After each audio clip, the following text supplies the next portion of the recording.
Greetings and welcome to Mount Olympus. I am Hercules Invictus, and today we have a special show honoring Aphrodite, the foam-born. And we have with us a magical couple, Brandy and Alex Williams. Greetings and welcome, Brandy and Alex. Hello, welcome to everyone who's watching. Thank you, Hercules, and thank you so much for making time for us to get together. Well, you guys have a wonderful life story together, and you're wonderful people individually. So how can I not? I've been looking forward to this for a very long time. Thank you. So I'm curious, before you met each other, what were your individual paths like? Well, I had been, before I met Brandy, I had been on a spiritual quest that didn't have much structure to it. I had rejected my Christian upbringing by that point pretty soundly, but I was looking at all sorts of things until I stumbled on a book, Cracking the Cosmic Egg by Joseph Chilton Pearce, published back in the 70s. I remember that book. Yes, it was very influential. I was particularly struck by a chapter on a National Geographic team in India in the early 20s, I believe, is when it was published. They had gone to interview and travel with some native groups in the north of India. And their description was so outlandish that I was grateful they had included a bibliography and footnotes. So I was able to go to the library and find the National Geographic magazine for that year and found that it was quite well argued. It was a very interesting shamanic agricultural practice of swinging someone over the fields after they'd been hung on a hook through their midsection. And since all of the authors were medical doctors and scientists, I found it a very compelling but also terrifying article. And how did that inspire your practice? That led me to Isaac Bonowitz, who I'm sure everyone knows. Yes, of course. Real Magic had just been published, I believe, that year too. And the two books together sent me on a quest to understand magic and what it might mean in my quest as a whole. So that ultimately then led into ceremonial magic. Through a bookstore in Atlanta and an esoteric, at that time it was called an Aquarian bookshop, which will tell you what era that was in. And that then led to a yoga ashram in the upscale neighborhoods of Atlanta, which led me to a guru named Muktananda, who I believe still has an ashram, though he passed many years ago.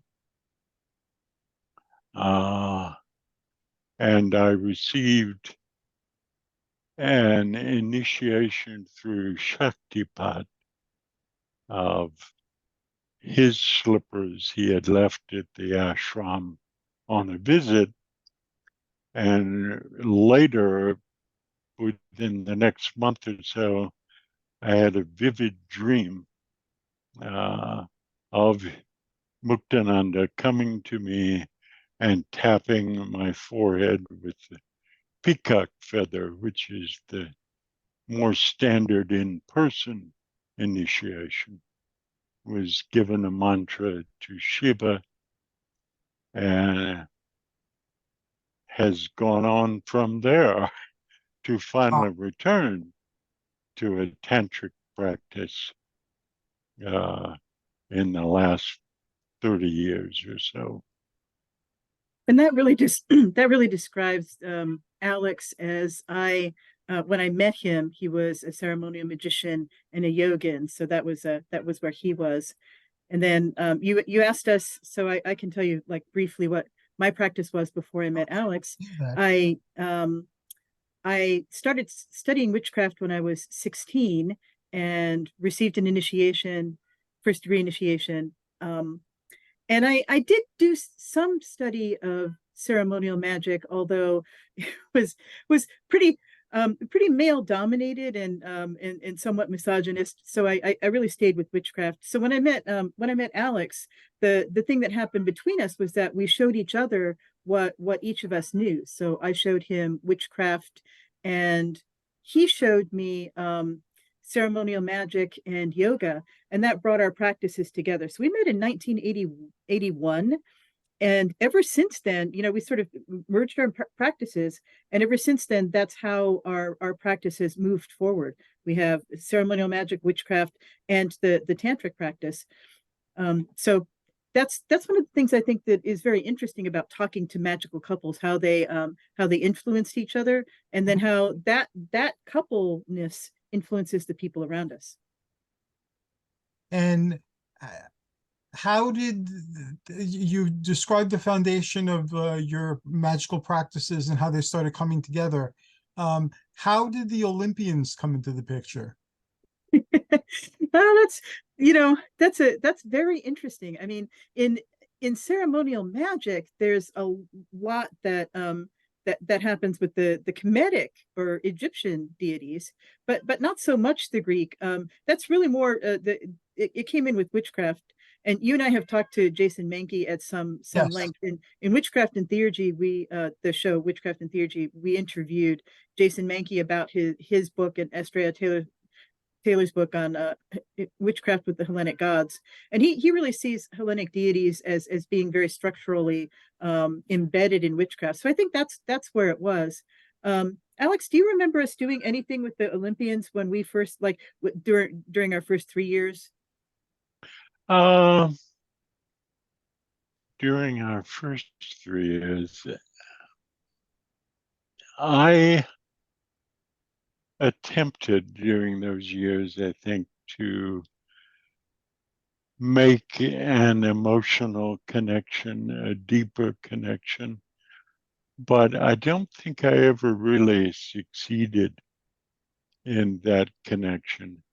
I did start to make deeper connections with the Kemetic or Egyptian deities later. And I have finally, hang on just a second, my screen is acting up. I can pick up the conversational ball from there. You said Olympians, but one of the really interesting things about when Alex and I met was that we had access to the Aurum Solus books. Mm-hmm. There's a 5-volume set of Aurum Solus books, and the Aurum Solus material, and so that's what we started working together. We picked up the rituals and started doing them, and those work with some Greek ideas. Agathos Daemon, Leucothea and Melanotheos. So the dark god, the white goddess or bright goddess, and the good snake, which is, you know, neither male nor female. So we did sort of tap into the Greek current there. Yes, thank you. Sometimes the memory doesn't work as well as we would like it to, but that is true. But again, I think they were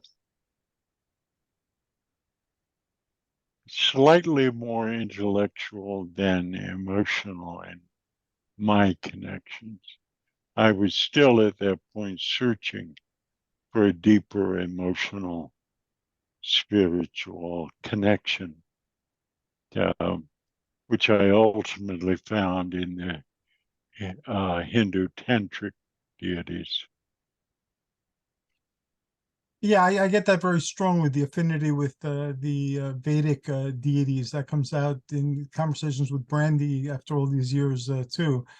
So do you ascribe to the syncretic associations between the different pantheons?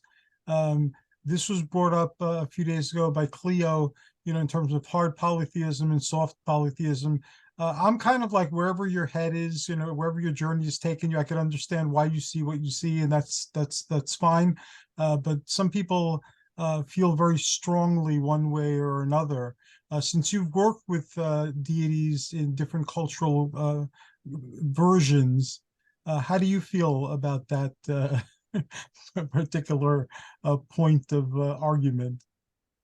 Boy, that could be such a long conversation. So I'll Indeed. I'll do a real, because it's somewhere we live. We've worked with the gods all our lives, and as you know, in a number of pantheons.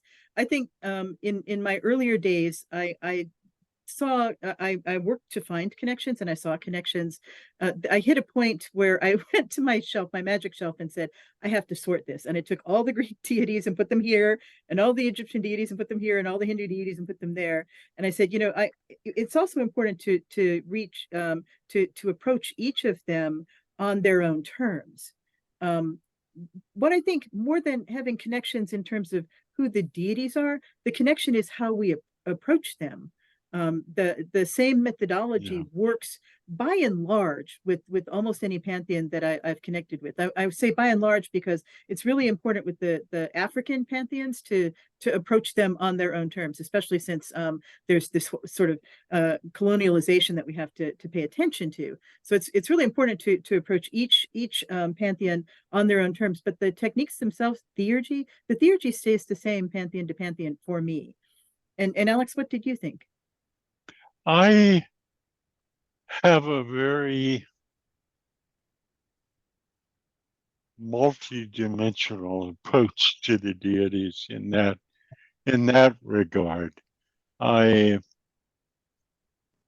may, in any particular ritual or meditation, focus on a particular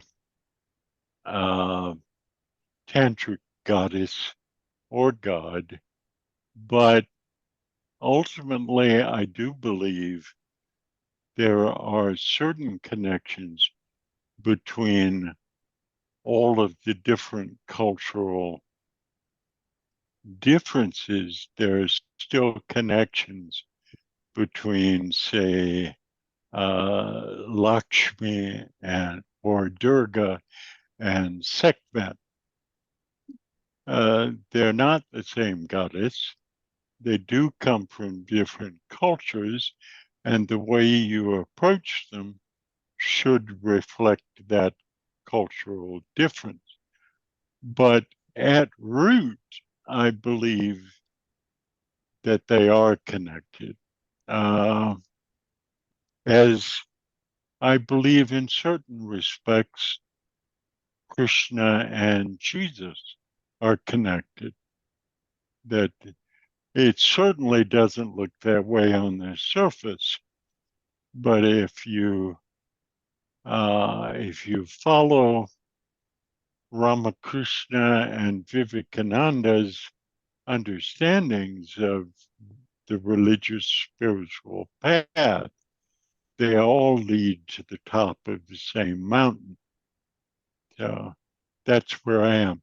One quick point, Brandy, if you remember, when we first came from Eastern Washington over to the west side, we attempted to connect with the local deity forms of the Northwest indigenous tribes.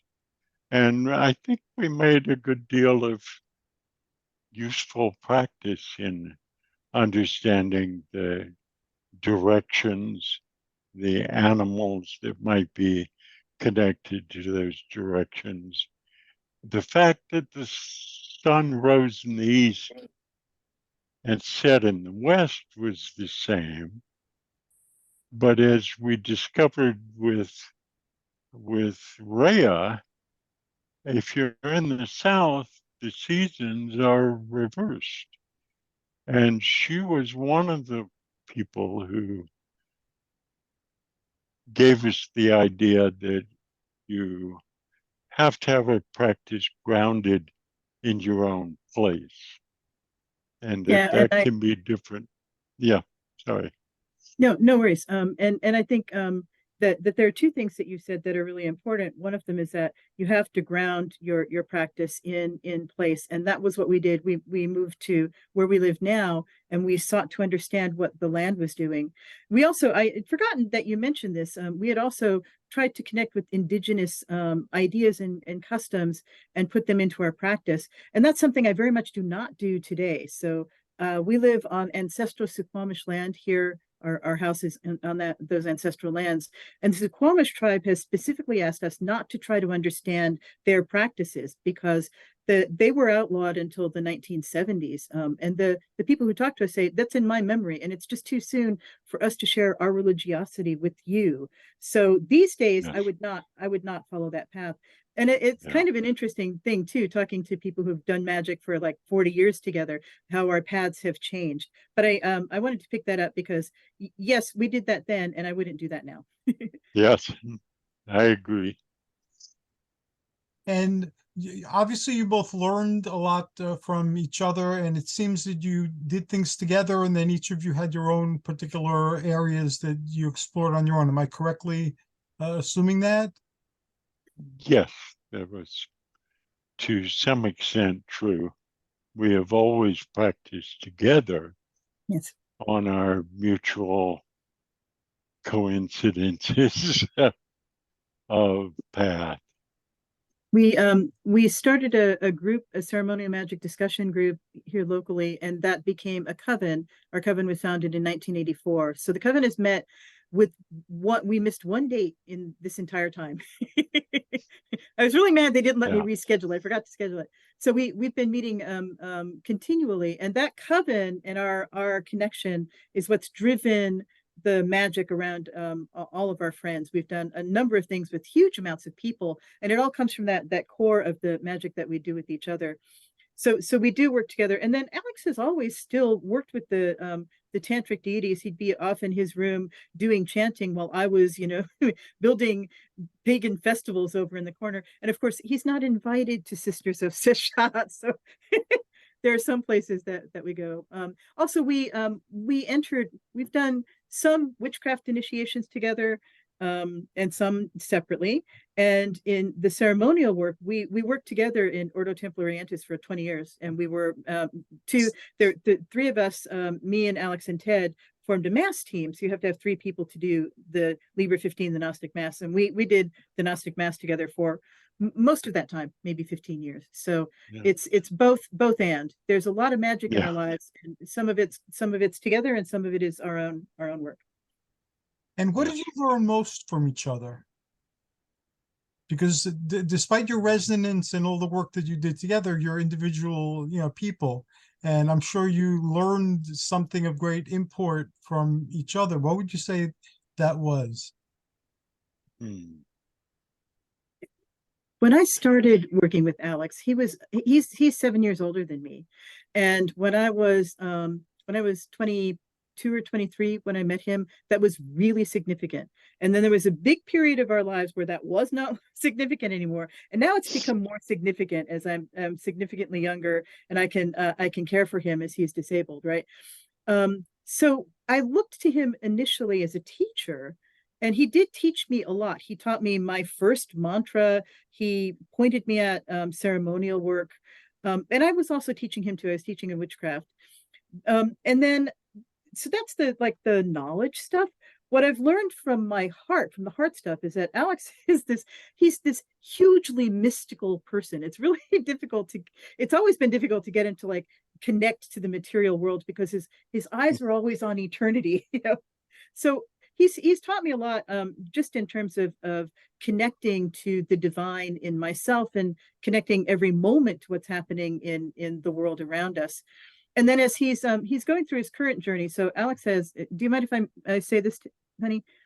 No, go ahead. Okay. Alex has amyotrophic lateral sclerosis, which is Lou Gehrig's disease. It's a progressive neurological condition, which is a slow paralysis, which ultimately is fatal. He received his diagnosis in 2020, so we're 3 years, almost 4 years now into that diagnosis.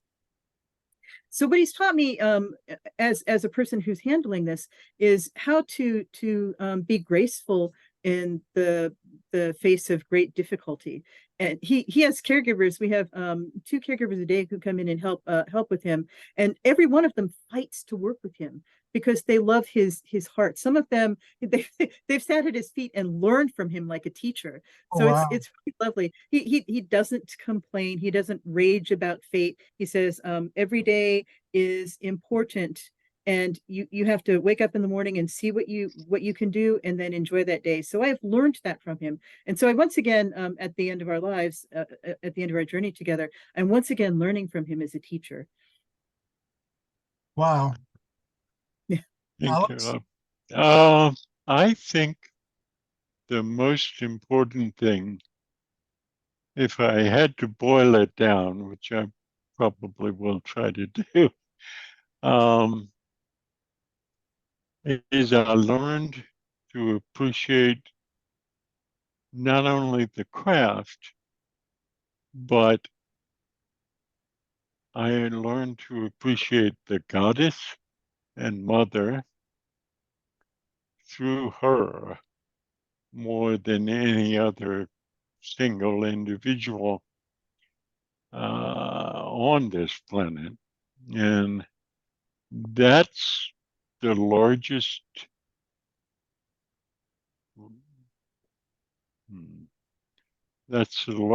single driving force for everything that's happened on my path since we met. Much of that understanding of deities was hugely intellectual in the beginning, and ceremonial magic in its forms only exacerbated that intellectual push. So I've always been enormously influenced and grateful for her embodiment of the goddess. So, Wow, that is profound. That's how I feel about Athena. Basically, I've experienced the divine feminine in many of its forms through my relationship with Athena, and I'm very grateful for that as well. Wow. yeah.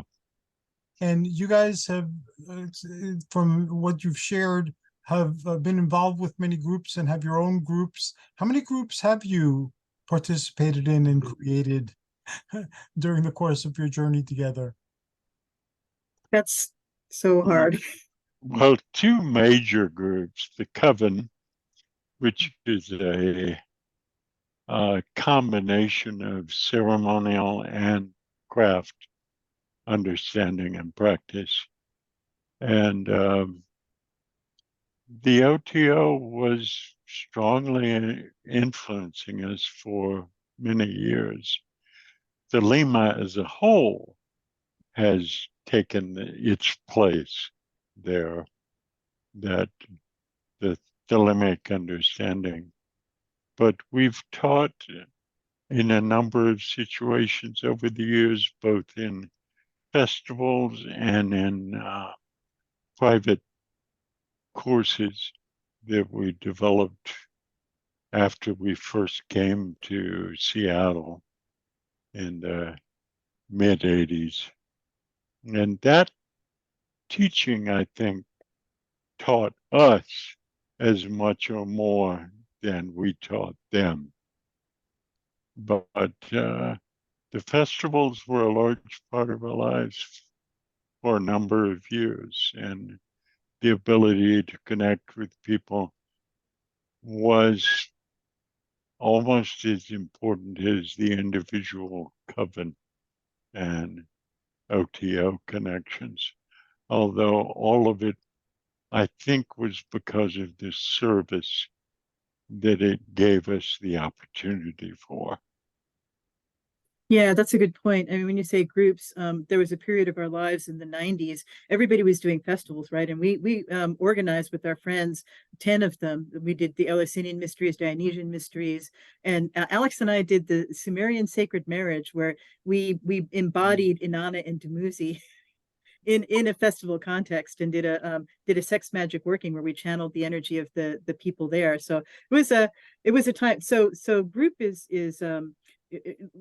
communities, right? I mean, we were instrumental in local community, and then I took national office, and I started going around the country and teaching from the book. The book also, Ecstatic Ritual Practical Sex Magic, my first book, actually came out of the work that Alex and I did as we came together. We investigated sex magic, Western sex magic and Eastern Tantra, and then developed our own system, and I wrote it. And he encouraged me. He said, look, if nobody else publishes it, honey, I will publish it for you. So it did get published, and it's still in print. That's how I first heard of you. I have that. I think I have an original copy of that book. It was kind of lavender, and it had a yeah on it. Yeah. Yes. With skulls and beetles on the cover. Yeah. Yes. Yeah.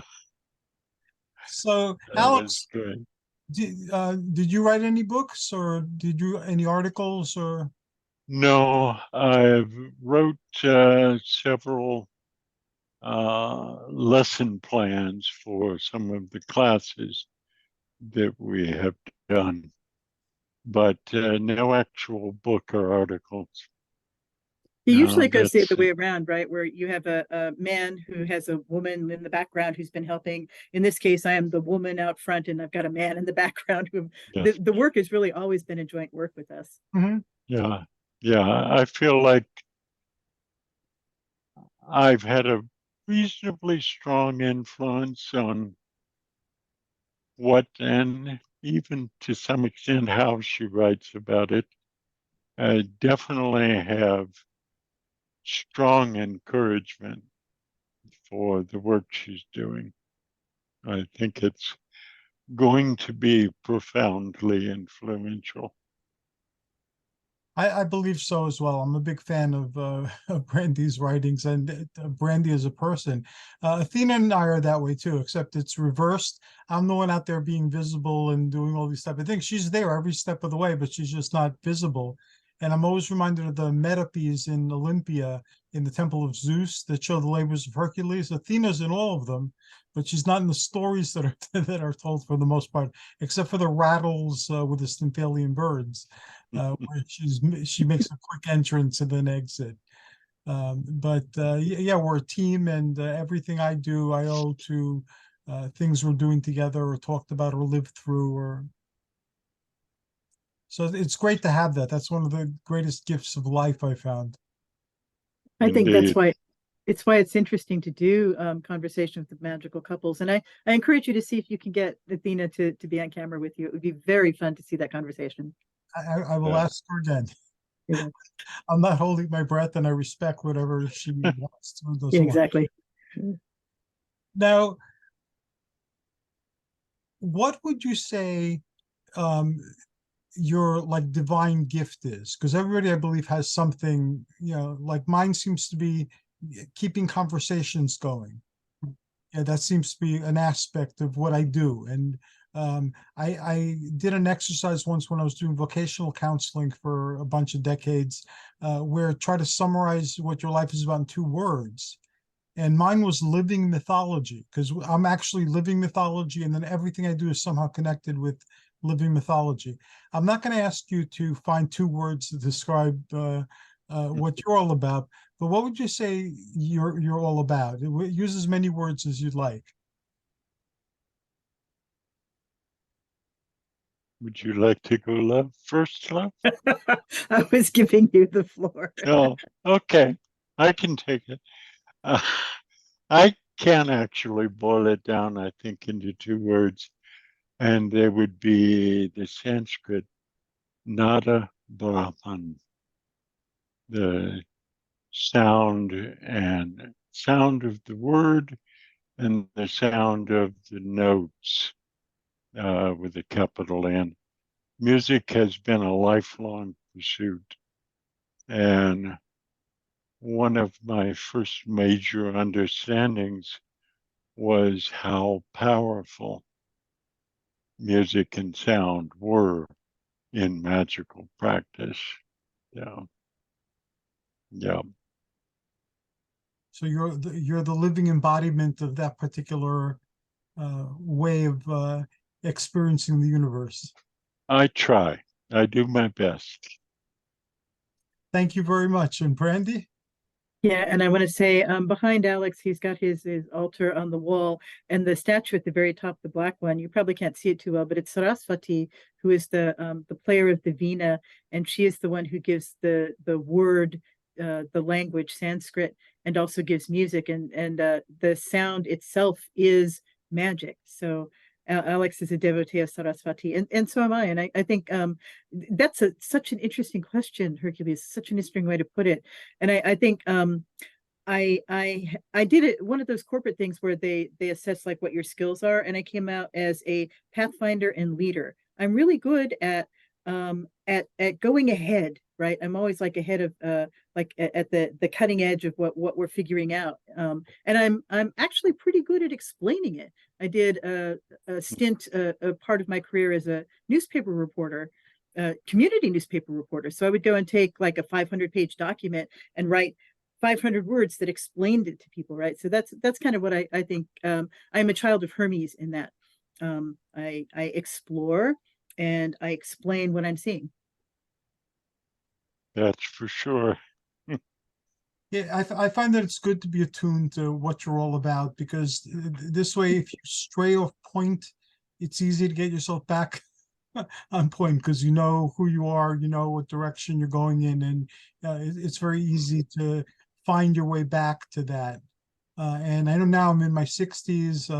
I'm going through a lot of physical challenges, a lot of situational challenges, and where I keep coming back to as I do my explorations is, well, this is who I always was, this is who I currently am, and this is who I'll always be. So I can't worry really about anything outside of that, because I don't feel alive unless I'm on course, unless I'm on course with whatever I happen to be all about, not what the world thinks I should be doing. Yeah, the Indeed. Thelemic term for that is true will. You know your true will. And are there any things that stand out in your journey that you feel comfortable sharing? Like with Athena and I, maybe 20 years ago, we look like a old biker couple. So like a cute old biker couple in New Jersey. And that's something that, despite all the much better things that happened and the more challenging things, that's one of the handful of things that stands out in my mind as embodying what our journey has been all about together. Even though I never was a biker, neither was she, but the way we dressed in leather and animal prints and things like that, we look like an old biker couple. So that it was something that, even though it didn't directly relate to anything that we were actually or doing actually, it still was very much us. And that typified what we're all about. Is there anything you could think of, that an image or a story or a song that would embrace and explain what you guys are all about? I would say Alex the bookstore.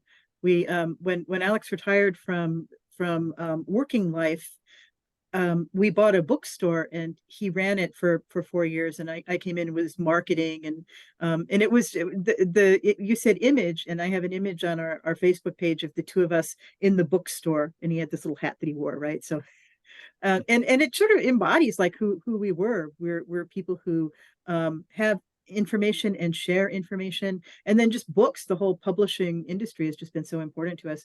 So that was my image. Alex, did you have another one, or That's no, I think you've hit the point.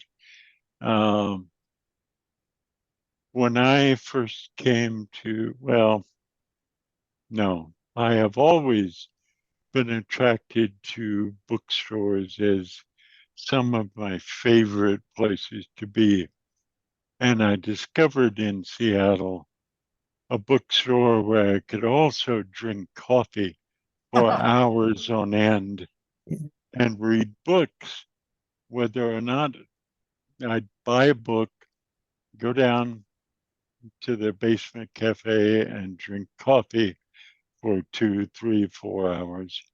And so to end my working life in a bookstore that I owned, that we owned ourselves, was truly a highlight of the mature life, I would say. and So, yeah, I loved it. yeah. We were at Store owner too of 4 or 5 years. Athena and I had the Barbarian Bazaar in Pennsylvania, and it was we had comic books and action figures and role playing games and things like that. And in the back we had the metaphysical room that was full of like heavy duty occult texts. And I used to give classes back there. So even though it wasn't like profitable in the long run, and we had to stop doing it, in my individual life, that too stands out as one of those things that I'm so glad I did that. And if I had to do it over again, even knowing how it would turn out, I still would do it, because it was really cool having a bookstore, and it's your bookstore. Yeah, I had a woman walk in once. I had a display, window display that was the banned books display. So she walked in, she looked at the store, she smelled the scent, and she said, "You're doing everything right." It was just this wonderful moment. And it was also not profitable. I mean, we were the people who ultimately had to close it. It was not that long ago. Amazon really destroyed the bookstore industry by and large. So yeah, but I'm so glad that we did it. I'm so happy we had that experience, and it was a wonderful thing for us to do together too. It was really fun. Indeed. Yeah. Did you get people coming in trying to convert you, or Oh, poor Alex. He was like sitting duck, right? I mean, he's behind the counter. He can't leave. Occasionally, not very often, but I would occasionally get people who were quite obviously seeking something, and I would point them in the right direction, because we had just enough to start them, or I could point out things available elsewhere. But no Jehovah's Witnesses or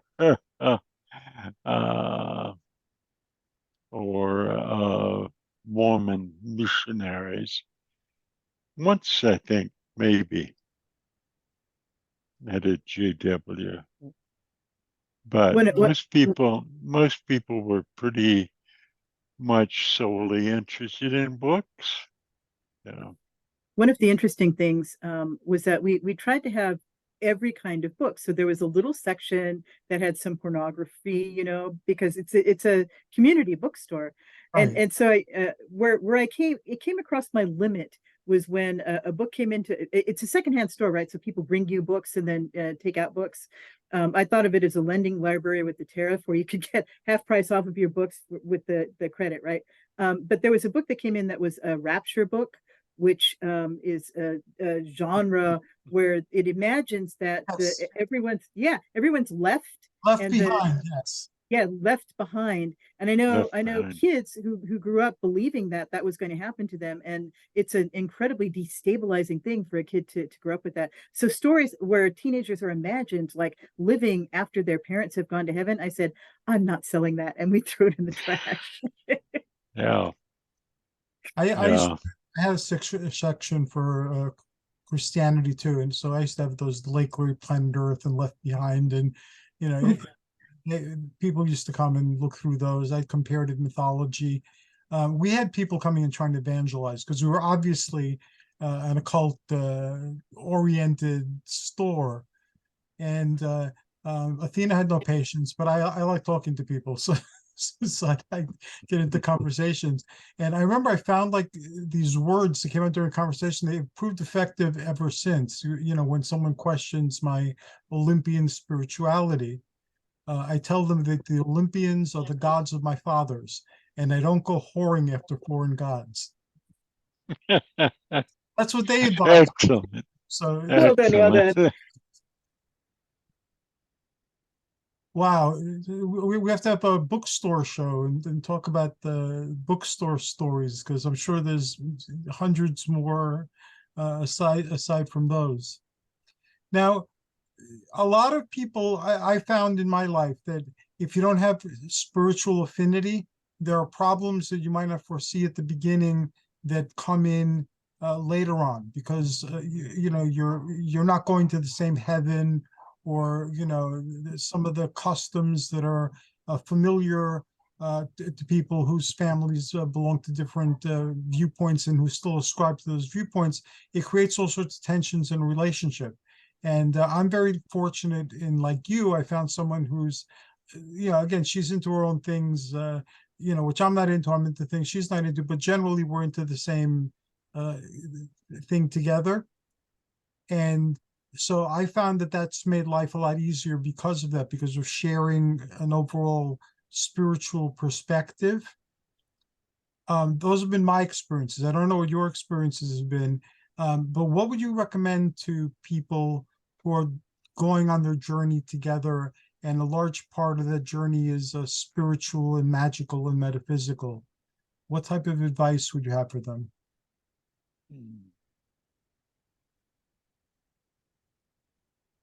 Learn together. A journey through a relationship is a journey through a spiritual path. And if you approach it with that respect and reverence, then I think you will find more common ground than differences. There will always be differences because we are both one and different.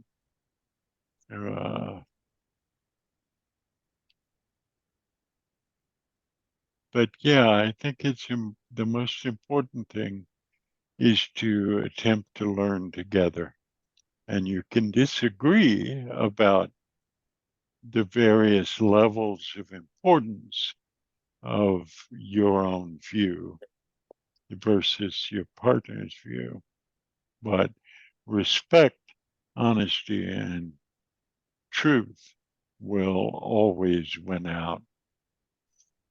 My first marriage, I was raised Southern Baptist, and I married a Cuban Catholic young woman.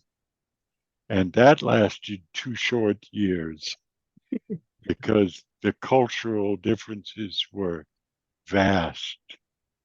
And I learned the hard way that cultural differences will not sustain a marriage, much less a true relationship. So, yeah. I love the idea of learning together. And I was thinking too that having a relationship, you said it's a spiritual path. And it occurred to me that what draws us to various magical paths is the paths where we learn to see the divine in each other. So there's this whole thing in Tantra Yes. where I see Shiva in him, he sees the goddess, he sees Shakti in me. And that's been true of our craft work, where he embodies the god and I embody the goddess. So we work with the deities and their deities, and we're people, right? We keep track of that. We're not deifying each other, but we do see the divine in each other, and the relationship is how we can get at that, and that allows us to find the divine in ourselves. So whatever the path is that you take, if you can find one of those where that then intersects with the idea that you are divine to each other, that's the most fun you can have.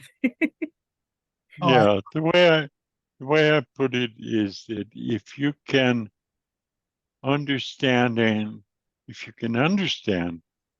that your partner is an embodiment of the deity and also an embodiment of your own other, I think that's the way I would put it, because we are all an embodiment of the deities. I believe that too. I believe that very, very strongly. I actually believe that we are the deities dreaming, because part of Yes. me, like you, from how you were described earlier, part of me has never touched this earth, and most of me hasn't touched this earth. So I'm here. I function fairly well. I've done lots of things that are, you're supposed to be doing in society. I've had careers. I've taught in colleges. I've done all sorts of things, but part of me never touched here. So I'm always looking up at the heavens too, and that's where I have. Yes. So I Yes. understand so deeply. I have the same kind of conversation with both of you. Yeah, I experienced in my late teens, 19 or 20 years of age, continuing my practice of staring up at the night sky and understanding that answers came from there. And I'd never even heard of Tantra at that point in my life. But when I was just maybe a year before I met Brandy, and the first year we were married, I suddenly had a vision of what the Sanskrit describes as the dance of Shiva, or the play of Leela, the stars, the pearls in the sky, in the web of life. And I understood that's where I came from. And I understood that the deity, whatever he or she was, and the non-dual deity chose to embody itself in order to play in the universe, in order to understand and experience itself. It embodied itself in our physical manifestation.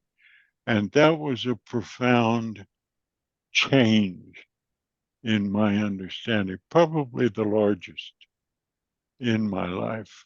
And that obviously would lead to a later understanding of true Tantra, not the neo Tantra of Western Tantra sects, but the true Tantra. So, yeah. You're getting invited back on episode titles. So going through my brain as you were talking. That When you would were be talking, lovely. Hercules, I was thinking about the Neoplatonic understanding of each of us as being connected. We all have like a leader god, or we all have a divinity that we come from that manifests. But part of that, but part of that is always there. This is Yes. yeah, Porphyry, I think, said that part of us never descends, and you articulated that as a felt experience, which is really cool.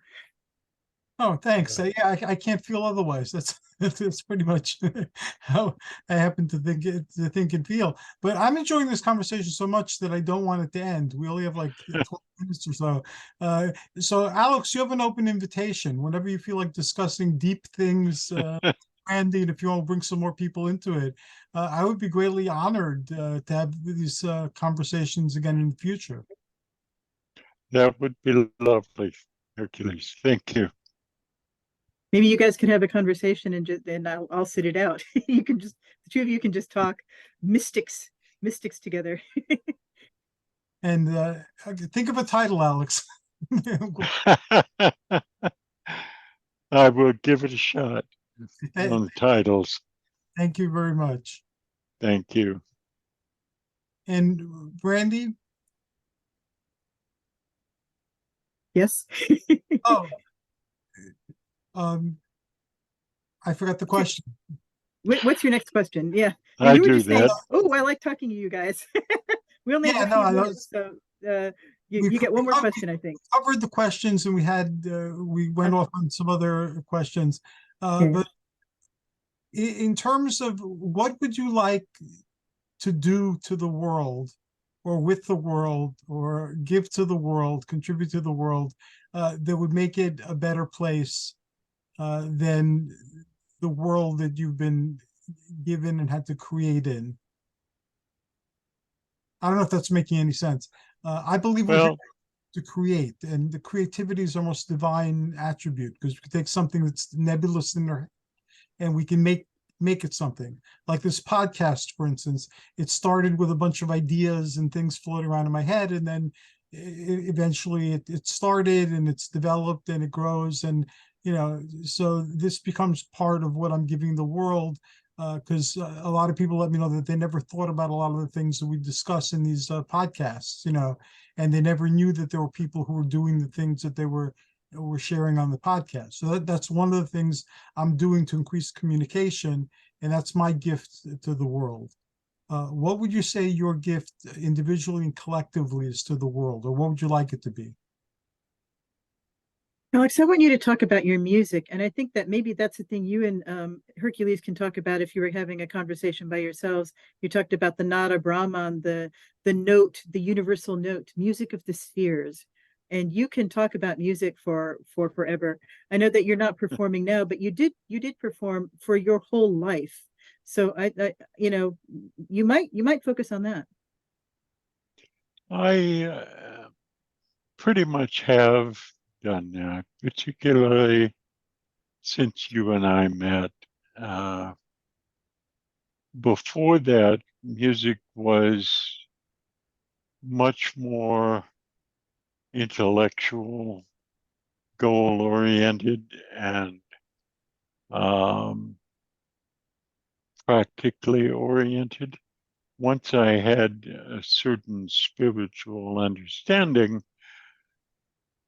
I focused on not just music, but sound as a whole, because I think sound and chants and bhakti or kirtan, the worship of deity through devotional chanting, is a supremely magnificent path to reaching an understanding of deity. And I think if I understand you, Hercules, and your thoughts on theurgy, that our path leads us to beginning with a dualistic understanding of, two, four deities leading to two deities leading to one universal conscious deity. And that we ourselves are both that one consciousness and also multiple consciousness. That's why I think music and sound are a supreme path, because the way sound is evoked is through an infinite number of harmonic tones. And certain music focuses on 5 or 7 or 12 of those tones. But in between those are all of the tones possible. And each body, as it can become focused on 2 or more deities, is composed of all of those tones. And those tones can be used as a ladder, if you will, to climb up those tones and up through those consciousness deities to a single universal sound. I believe that is what Om is. Om is the sonic embodiment of universality of Brahman in the Hindu Vedic nomenclature. But because of the obvious experience that music is universal, everyone has music. Every culture that has existed on the planet has music and sound as one of their fundamental experiences of life and their own spirit. So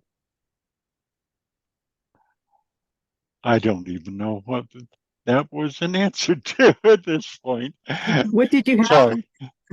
I don't know very much about playing music. I like listening to music of all sorts, but I don't know very much about music. But I understand some of the Brahmanic spirituality, and what you were saying was mind blowing. So for my limited understanding, I was phenomenally impressed. Thank you. Yeah, the question was, what do you have to contribute to the world, I think. And I said, oh, yes. Alex, music.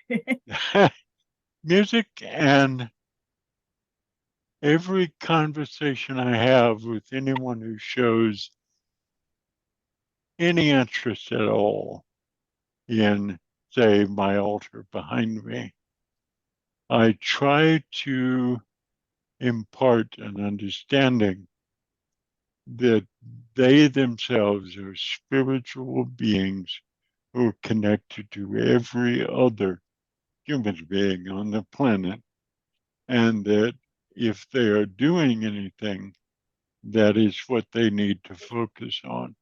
So I don't worry about their politics or their particular religious path. Doesn't matter to me. All paths lead to the top of the mountain. So I've stated that as all paths lead to New York when I give my classes. That you can get to New York a bunch of different ways. You could take a taxi, you could take a bus, you could drive there, you could walk there, you could do a combination of those things. You could hitchhike. They'll eventually take you to New York. So I think you're expressing the same sentiment with that. Yes. Yes. Thank you. Thank you, Hercules. And Brandy, how about you? Oh, I always think that it's really hard to have an original thought. And one of the sort of life goals that I have is to have an original thought to contribute to knowledge. And that's sort of what all of my striving is about. I do see in the Western magical tradition that we have a lot to learn. There's a lot to develop, to move toward greater equity, to including everyone of every gender and physical ability and cultural background in the magic. So that's one of my real strong focuses, to diversify the the magic to the way that we look at it. But I'm still working on having an original thought, and I'm not sure I ever have. I've written a ritual that's close to original. It's really more like a combination of rituals. It's the Star Garnet, where I took the idea of the alchemical retort in the body, in the abdomen, which comes from Taoism, and I combined that with the idea in Western magic of growing a new body inside of yourself, and I put them together. So it's a ritual where you imagine you basically grow a new energy body in yourself, and it's real close to original, but not quite. So I'm still working on that. If I could point out a contradictory perspective. One of the things I like about your writing is it's original. Even with ecstatic ritual, the hetera, you redefined what a hetera was without violating the historicity of what heteras were. And I thought that was very clever the first time I read it. So that was very original. And for the love of the gods, which I've used as a textbook in things that I'm teaching, you humanized the golden chain. You took it away from what thought or deep wisdom they contributed, that they built, on top of as it moved and so forth. And you made it very clear that all of these people were people, before they were great theurgists or, whatever other labels they had. So I see you as an original thinker, and I've always seen you as an original thinker. So yes. I've always tried to tell her that it is the expression of her own understanding that has always been original. And for the love of the gods was the highest form of that expression. Thank you. I think we're at the hour. yes. So thank you both so very much. I really enjoyed speaking with both of you together, and I'm looking forward to continued conversations in the future. Any last words you want to leave with folks, and any contact information you'd like to share? You can contact Alex through me. I handle all his correspondence at this point. Brandy Williams, BrandyWilliamsAuthor.com, Brandy Williams Author on Instagram, and those are the best ways to get hold of me. Okay, I thank you both, and this will be up tonight, and I'll send you the link as soon as it's up. Thank you. My pleasure. Thank you. Blessed be. Blessed be, and joy journeys. And Jaima. And Jaima, I'm not familiar with that one. Praise to the goddess. Praise to the goddess, Jaima.